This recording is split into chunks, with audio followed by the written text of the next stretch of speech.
संसदेच्या अर्थसंकल्पीय अधिवेशनात दोन्ही सदनांमध्ये केंद्रीय अर्थसंकल्पावर आज होणार चर्चा. जम्मू काश्मीरसाठी सादर केलेल्या अर्थसंकल्पावरही संसदेत होणार चर्चा.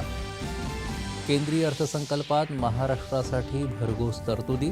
विदर्भ मराठवाड्यातल्या सिंचन प्रकल्पासाठी 600 कोटी, ग्रामीण रस्त्यांसाठी 400, MUTP 3साठी 908 तर मेट्रोसाठी 1087 कोटी रुपयांची तरतूद.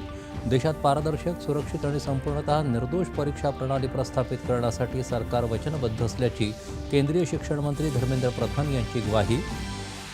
आशा, स्वयंसेविका, अंगणवाडी सेविका आणि गटप्रवर्तकांना सानुग्रह अनुदान देण्याचा राज्य मंत्रिमंडळाचा निर्णय. अपघाती मृत्यू झाल्यास 10 लाख आणि अपंगत्व आल्यास 5 लाखांचं सानुग्रह अनुदान.